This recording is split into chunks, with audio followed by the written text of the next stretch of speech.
By the time Judith Rahn returned home on the evening of April 26, 1980, the apartment hallway was cloaked in unnatural darkness. The overhead bulb, which she remembered screwing in just days before, had been removed, leaving the corridor pitch black, as if the walls themselves had swallowed the light. She called out for Laureen, her 14-year-old daughter, her voice echoing awkwardly against bare walls. No response. Only the faint metallic hum of the refrigerator answered, punctuated by the rhythmic creak of the floorboards under her own hesitant steps. A chill ran down her spine. The air felt heavier than usual, carrying the faint odor of something burned, or perhaps decayed, lingering near the entrance of Laureen's bedroom. Judith's hands trembled slightly as she turned the doorknob, half expecting her daughter to leap out, laughing at some prank, a mischievous smile on her face. But there was nothing, only darkness. A shadow seemed to flicker just beyond her peripheral vision. Was it Laureen, a trick of the dimming evening light, or something else entirely? She strained her ears. The familiar creak of the apartment door, the hum of the fridge, the soft murmur of neighbors were all there, but Laureen was gone. Her friends who shared the apartment that night appeared pale and restless when she called them. Their eyes darted nervously, hands fidgeting, as if they feared mentioning the girl's name might summon her absence into something tangible. The clock ticked in oppressive silence, each tick a hammer striking her heart. By dawn, the apartment normally filled with mundane morning noises. The distant whistle of a kettlebird outside the window seemed to hold its breath. Laureen had vanished. From that moment on, the air itself felt charged with anticipation, as if the apartment, the hallway, and the city outside were aware of a presence that the human eye could not see. This singular disappearance would haunt Manchester for decades and transform a simple urban apartment into a locus of dread where shadows and silence could speak louder than screams. Manchester, New Hampshire, April 1980. Laureen Rahn, 14, lived with her mother Judith in a modest apartment complex that hummed with the quiet life of ordinary residents.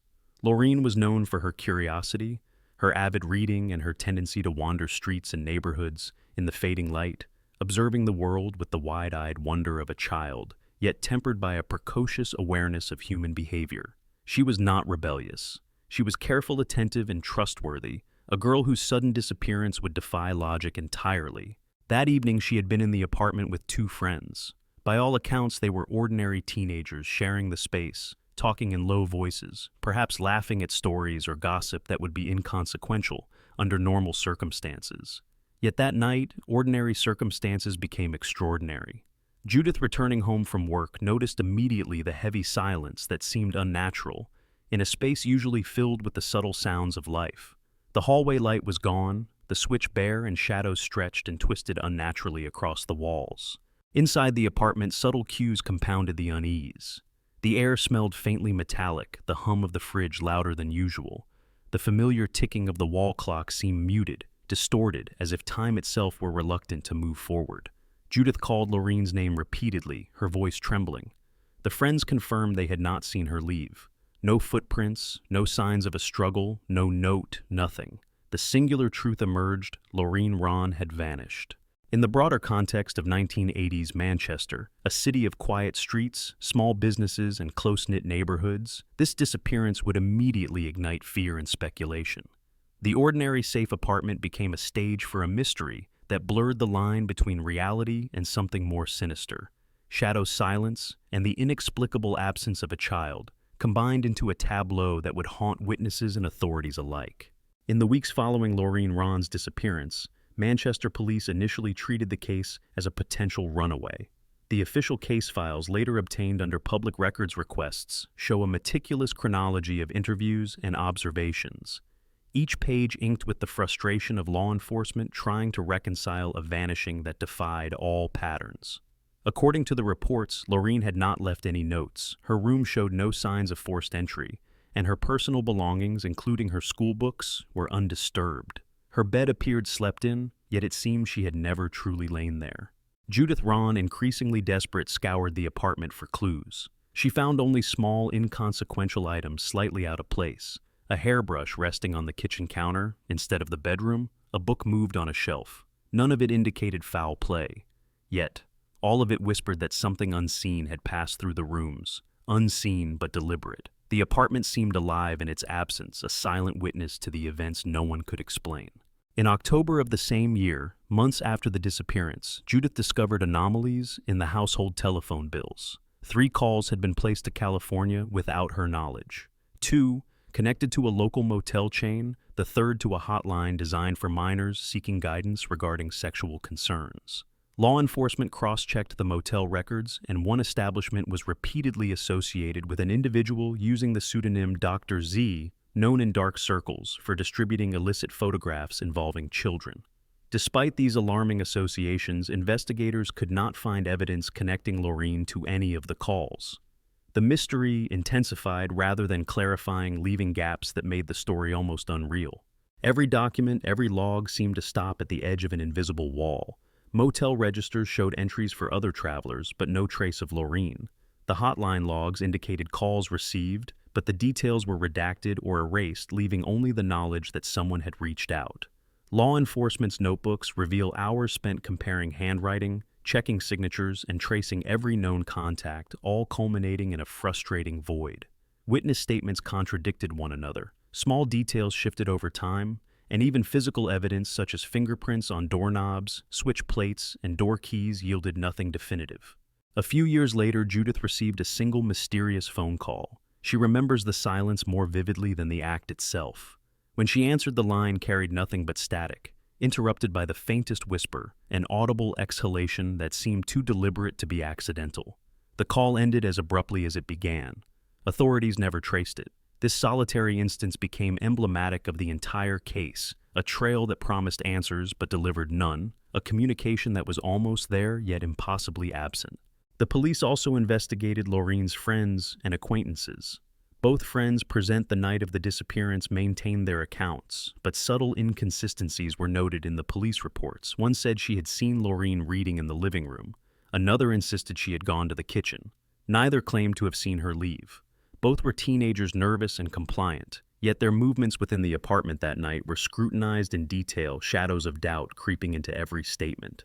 The investigators recorded each interview in hours-long transcripts, yet nothing concretely linked anyone to Laureen's disappearance. Additionally, several minor unusual observations were noted in the police files. The hallway light had been unscrewed, unusual for a child of 14. Slight scuff marks on the linoleum floor that did not match the movements of the 2 friends. Faint metallic odors detected in the kitchen and hallway. While mundane explanations were possible, cleaning accidental movement of furniture, burnt food, the cumulative effect of these small details amplified the sense of something deliberate, something beyond comprehension. Even decades later, analysts studying the files remark upon the singularity of the disappearance. A child vanishing from a secure apartment, leaving behind personal belongings, evidence of ordinary life, and no trace of her journey. The combination of documented calls, motel links, hotline activity, and the silent phone call years later created a narrative of an event both plausible and impossible, grounded in reality, yet steeped in ambiguity. What makes P2 unnerving is the layering of factual information that never resolves, phone logs that point somewhere but lead nowhere, friends' testimonies that contradict and confuse official documents that exist yet omit crucial details. Each fact seems to multiply, the tension reinforcing the sense that Laureen Rahn's disappearance was not simply a missing person case. It was a disruption of the natural order, a singular disappearance that leaves a haunting impression long after the last page of the police report is read. In short, the facts themselves create horror: an ordinary apartment, a teenage girl, meticulous documentation, and still nothing. Every call traced, every log examined, every witness interrogated fails to produce closure. And perhaps most disturbing, each fact adds weight to the sense that someone or something was manipulating events from beyond sight. Evidence exists, but only enough to suggest a narrative not to complete it. The truth remains elusive, like a shadow glimpsed from the corner of the eye, never fully apprehended. As months passed, whispers began to circulate among neighbors, classmates, and anyone remotely connected to the Rahn apartment. They spoke of shadows that moved on their own, of lights flickering in the hallway, even when no one touched the switches. A single candle flame, when lit in the living room, would dance erratically, casting grotesque silhouettes across the walls, shapes that seemed to mimic human motion. Elderly neighbors claimed to hear soft footsteps echoing late at night, light enough not to disturb furniture, but deliberate in their cadence. They said it sounded like a child pacing the hallways, a child absent yet present. School children spoke of hearing faint giggles drifting through the neighborhood, voices thin and high-pitched, almost musical, as though a child were laughing at some private joke. The laughter would vanish if approached, leaving only the echo of absence, a silence that carried weight. Local teenagers whispered of glimpsing a pale figure in windows, always in fleeting moments, a reflection in glass, a shadow on the curtain, a movement against moonlight. None could describe the face, only the posture, slightly hunched, hesitant, as if trying to be seen, yet unwilling to be fully recognized. In hushed tones, the story grew into legend, the shadowed corridor of Manchester. According to folklore, children who vanished in the city did not merely disappear, they walked along the thresholds of another dimension, a place coexistent yet invisible, their forms glimpsed only by those sensitive to the fabric of absence. Some believed that Laureen, in her singular disappearance, had become bound to the apartment itself, her essence imprinted on the walls, ceiling, and floors.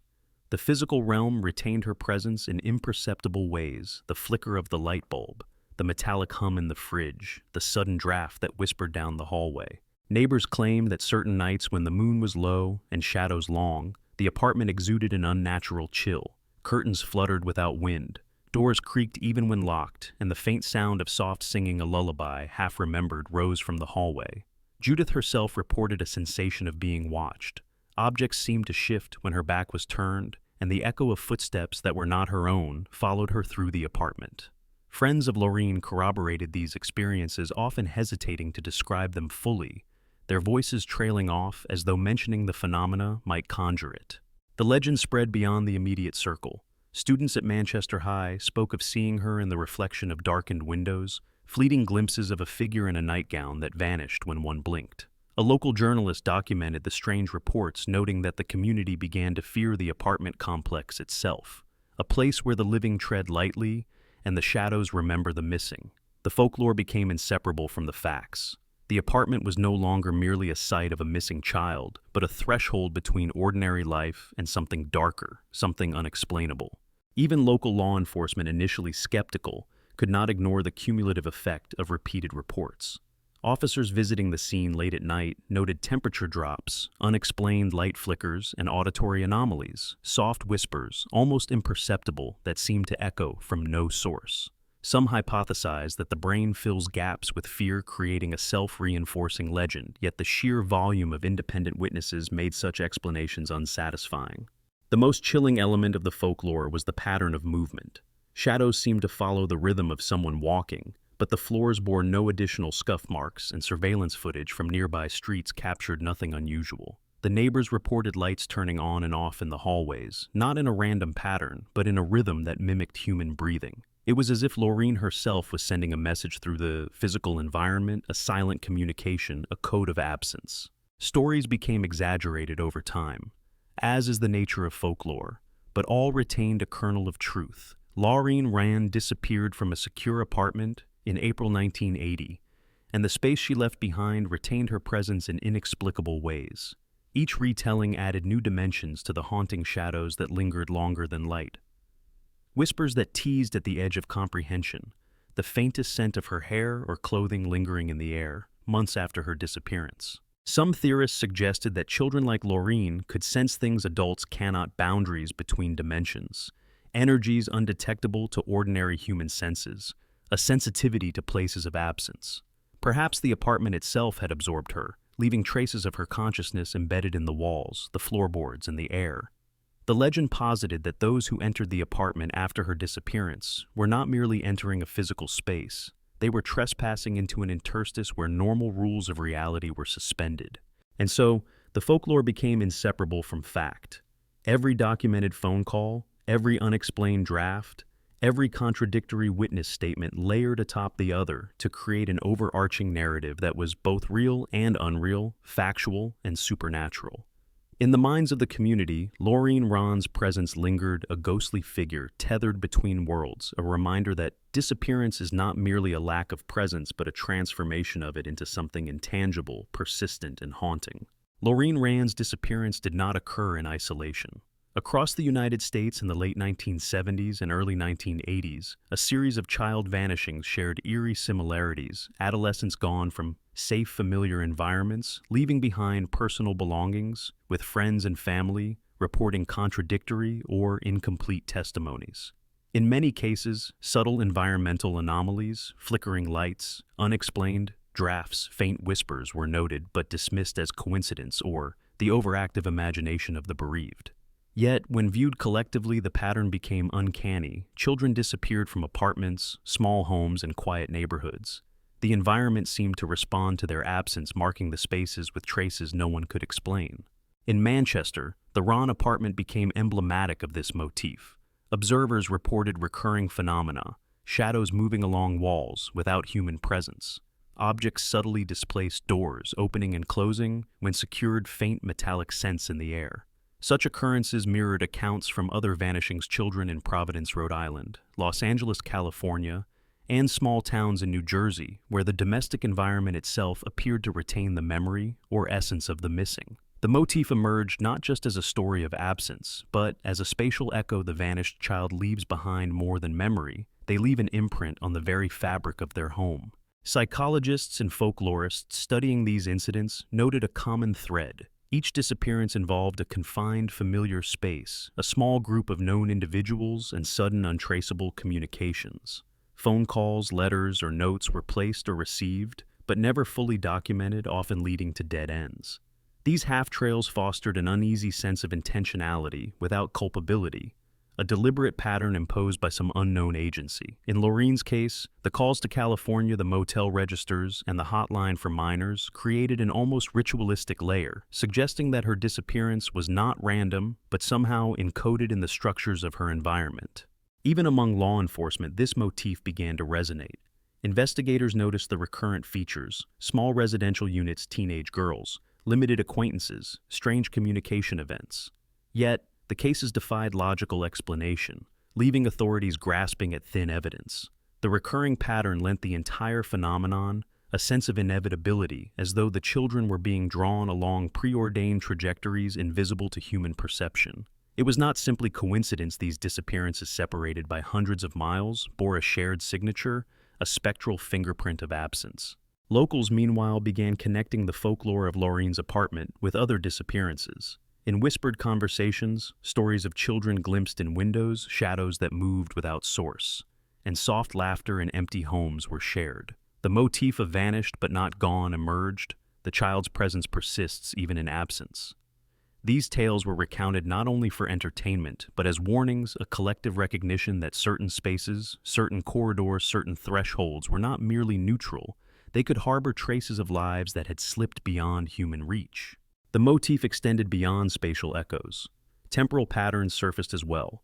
Children disappeared most often during transitional times, a day dusk, early evening, the moments when natural light begins to fade and shadows lengthen.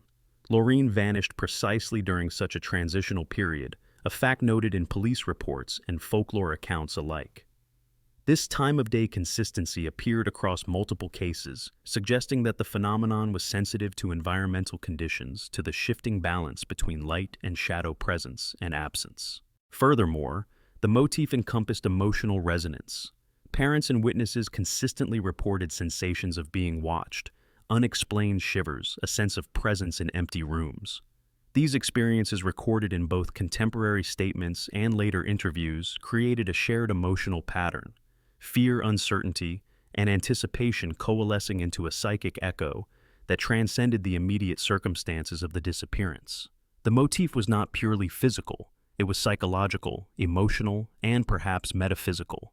In connecting Laureen's case to these broader patterns, a chilling implication arises. Her disappearance was part of a larger recurring phenomenon. It was an event not bound solely by geography or time, but by an unseen structure, a repeating motif that left ordinary spaces subtly haunted. In Manchester, her apartment became a locus where reality and myth intersected, a tangible stage for a pattern that echoed across the country. The shadows along the hallway, the flickering lights, the whispers, and the silent phone calls were all elements of this motif, a narrative framework that placed Laureen Rahn within a continuum of mysterious vanishings that defied conventional explanation. This bridge between the fact-based record and the folklore motif intensified. The haunting Laureen's disappearance was simultaneously singular and repetitive. The apartment itself, the surrounding neighborhood, and the city of Manchester became symbolic nodes in a network of absence, each disappearance reinforcing the others. The motif connected her story to a broader narrative of inexplicable child vanishings, elevating the case from local tragedy to a profound mystery, a repeated echo of loss and shadow, a template that would shape both police investigations and urban legends for decades. And so, by tracing the motif, the recurrence of vanished children, the strange behaviors of ordinary spaces, the mysterious communications, the emotional residue left behind, we begin to see Laureen Rahn's disappearance not as an isolated incident, but as a singular instance of a repeating enigmatic phenomenon. It is this motif that prepares the ground for the climax, where the horror, the contradictions, and the eerie evidence converge into the most unnerving aspects of the story. The apartment, usually a space of mundane familiarity, had become a theater of impossibility. Laureen's bedroom showed no sign of struggle. Her window was locked from the inside, the curtains drawn, the small desk meticulously organized as if nothing had occurred. Her school books remained stacked neatly, her backpack untouched. Yet, she was gone. Every physical trace of her footsteps, leading out fingerprints on door handles, discarded clothing, was absent. It was as if she had evaporated from the fabric of reality, leaving only the apartment itself as a witness. Friends of Laureen interviewed repeatedly provided statements that were superficially consistent, yet subtly contradictory. One insisted she had been reading quietly in the living room, before bed. The other swore she had gone to the kitchen to fetch water. Neither saw her leave. Both described fleeting noises in the hallway, soft scuffing whispers, but neither could identify their source. Their eyes darted nervously whenever they recounted the events, as if the act of speaking summoned the absence into palpable form. Each retelling added weight to the invisible, a creeping dread that the apartment was alive with what had transpired and what remained unseen. Investigators meticulously examined every corner of the apartment. The hallway where the light bulb had been removed was scrutinized. Scuff marks on the linoleum suggested movement inconsistent with the two friends' accounts. The metallic odor detected by Judith persisted faintly, inexplicably lingering in the corners and air ducts. Devices flickered unpredictably. The refrigerator hummed with a resonance not explained by electricity alone. The telephone, once mundane, seemed to vibrate with a silent energy. Each anomaly compounded the strangeness, creating the impression that the apartment itself retained Laureen's essence, subtly manipulating objects and sensory perception. And then there were the calls. 3 calls to California remained a puzzle. 2 to motels associated with illicit activity, 1 to a hotline for minors seeking guidance, each a trail that began but never concluded. Law enforcement could find no evidence connecting Laureen to these calls. Logs were incomplete. Motel registers failed to indicate her presence. The hotline records, heavily redacted, suggested an intentional obfuscation. Even decades later, forensic analysis found nothing to bridge the gap. The calls existed in isolation, fragments of a narrative that defied comprehension. Among the most unnerving evidence was a crumpled, unsigned note discovered months later in a trash receptacle. She walks where no one follows. No fingerprints, no handwriting match, nothing indicated who had written it. The note's existence was itself a spectral imprint, a whisper from an unknown author, a message or warning that lingered in the apartment like an unresolved echo. Investigators were left to ponder the intention behind it. Was it a clue, a threat, or the manifestation of a force operating beyond ordinary human comprehension? Judith's later experiences intensified the horror. A single silent phone call years after the disappearance provided only static, punctuated by a faint exhalation or whisper that could not be identified. The phenomenon of being watched persisted. Curtains fluttered without wind, doors opened and closed while locked, and the faint sound of small footsteps echoed in the hallway. Shadows moved with rhythm and intelligence, aligning with no known physical source. Lights flickered in patterns that mimicked human breathing or heartbeat, as if Laureen herself, present yet absent, was signaling. The apartment had become a locus of residual presence, a container of her disappearance, a living archive of absence that could be perceived but not touched. Compounding the mystery were contradictions in the friends' statements and neighborhood reports. Neighbors recalled hearing fleeting laughter at night, glimpses of a pale figure in windows, and movements against moonlight. These accounts were uncorroborated but consistent enough to suggest more than coincidence. Investigators noted that the sequence of reported phenomena, the lights, shadows, whispers, metallic odors, corresponded with documented phone call times, creating a temporal pattern that hinted at deliberate orchestration. Yet no perpetrator, human or otherwise, could be identified. Every element converged in a tableau of psychological horror. A secure apartment rendered uncanny friends and family, terrified evidence present, yet non-functional communications impossible to trace. The intersection of fact-witness testimony and environmental anomalies created a crescendo of dread. Laureen's absence was not merely physical, it was metaphysical, a disruption of ordinary perception. The apartment seemed to remember her in subtle, persistent ways, each flicker, whisper, and shadow reinforcing her singular disappearance. Perhaps the most terrifying element was the implication that Laureen had become in some way embedded in the environment itself. The apartment, the hallway, the air, even the light carried traces of her presence interacting with those who remained. It was impossible to ignore the sense that the singularity of her vanishing had left a permanent impression, a haunting resonance that would persist indefinitely. Those entering the space reported the same unease, the sensation of being watched, the instinctive awareness of an unseen observer. This convergence of evidence, contradictions, and anomalous phenomena formed the climax of Laureen Rahn's story. The horror lies not only in the child's absence, but in the persistent, inexplicable echo of her presence. It is a disappearance that defies conventional understanding, leaving those who examine it with a profound sense of disquiet. The apartment, the city, the friends, and the family are all caught in the liminal space between reality and impossibility, where absence itself becomes a force present, intelligent, and unyielding. At this apex, every factual anomaly, every whispered legend, every environmental oddity converges. Laureen Rahn is gone, yet every element of the apartment, every residual impression, every shadow, every flicker, and every silent phone call testifies to her enduring presence. The climax is not a resolution, but an intensification, a point where fact and folklore, reality and perception merge into an indelible, haunting experience. Decades have passed since that April evening in 1980, yet Laureen Rahn remains missing. Her disappearance defies resolution, leaving only traces in the minds of those who witnessed, searched, and speculated. The Rahn apartment, once a place of mundane domestic life, stands as a monument to uncertainty, a physical space charged with absence. The shadows along the hallways continue to behave unnaturally. Lights flicker unpredictably, as if following a hidden rhythm. A chill permeates the air, one that cannot be attributed to weather or draft. Visitors report subtle phenomena, objects shifting slightly, when unobserved faint metallic scents and occasional whispers that dissolve before the words can be discerned. Locals, both longtime residents and newcomers, speak of the apartment in hushed tones. The legend of the shadowed corridor persists. A child vanished, yet her essence lingers. Children passing by sometimes point at windows, where moonlight reflects in odd ways, claiming to see movement that disappears when looked at directly. Adults who have dismissed these stories as childish imagination sometimes admit to a creeping unease when near the building. It is as if the apartment itself remembers retaining the imprint of that singular disappearance, resonating with anyone sensitive to the absence that persists within its walls. Even Judith Rahn, after years of personal investigation and reflection, describes a sensation that transcends ordinary grief.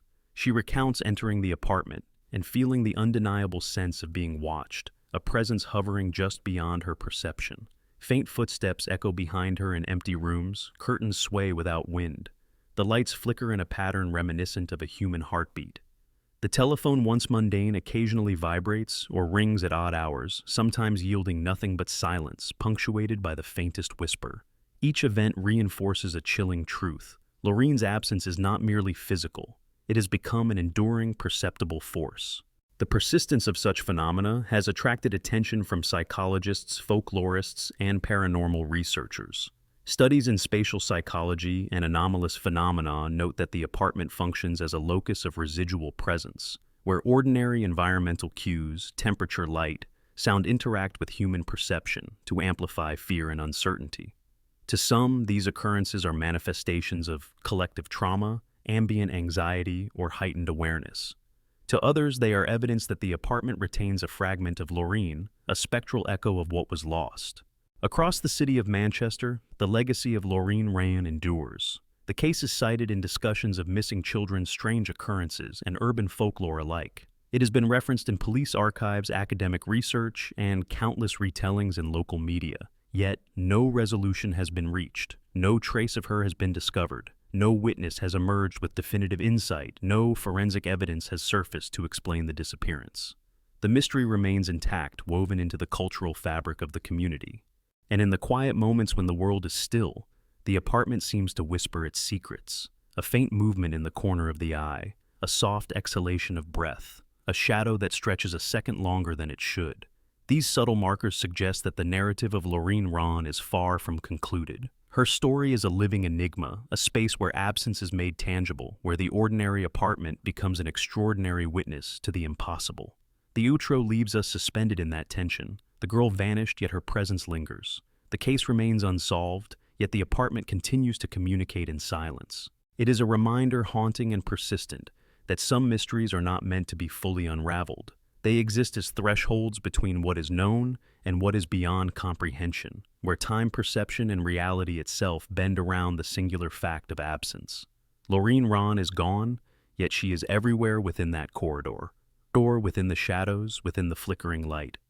And as long as the apartment stands, as long as the city breathes, her story will remain alive, unseen, unheard, yet inescapably present. The story of Laureen Rahn exists simultaneously in multiple layers of reality and memory. Police files meticulously archived record a girl who disappeared without trace. Investigators documented every detail, interviews with friends, neighbors, and family, telephone logs, motel registers, hotline calls, the unsolved mystery of the Dr. ZZ connection.